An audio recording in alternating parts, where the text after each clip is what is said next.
Snare in the web. Good morning, coaches. Today I'm going to talk through a way that we can think about how we can encourage certain defensive habits and certain defensive principles in the context of visualizing space on the field.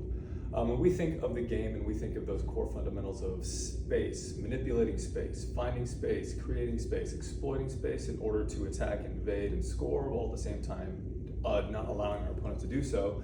When we think about that in the context of what the field looks like and we organize that into different spatial structures, it can help our players, especially on the defensive half, think about how we can control space when we know that the opposition is trying to find, create, and exploit.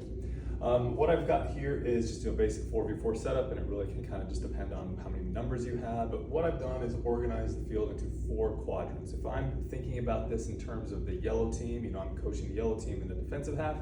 We have the attacking, or their attacking half and their defensive half.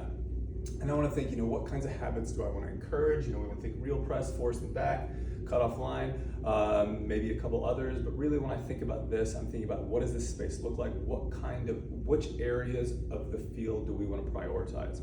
So what I would probably do is start out with just a 4v4. I would have the grids lined out. We'd play for a few minutes and just kind of think about what we see. And then I'd ask each team a little bit, where do we see success from the other team? Where do we see them doing well?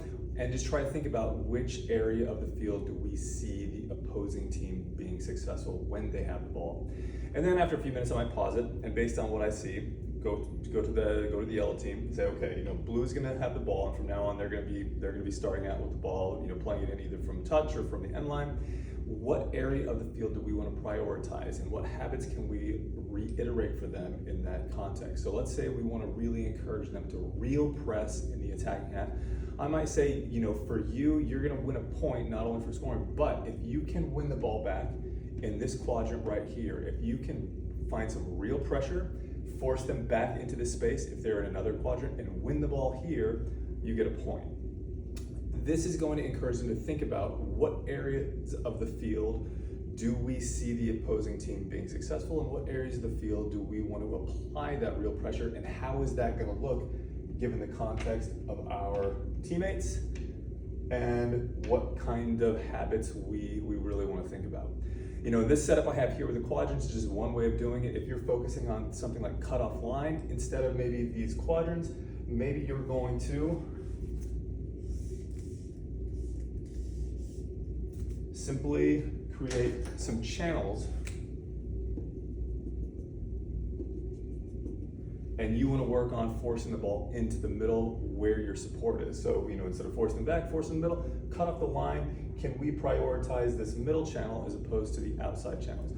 But using these kinds of visual grids, these cone lines in the game can help our players visualize the space, and fundamentally, what kinds of space do we want to prioritize? What kinds of habits can we reinforce given the different areas of space that we want to challenge our opposition and challenge our own team in? Snare in the web. Cheers.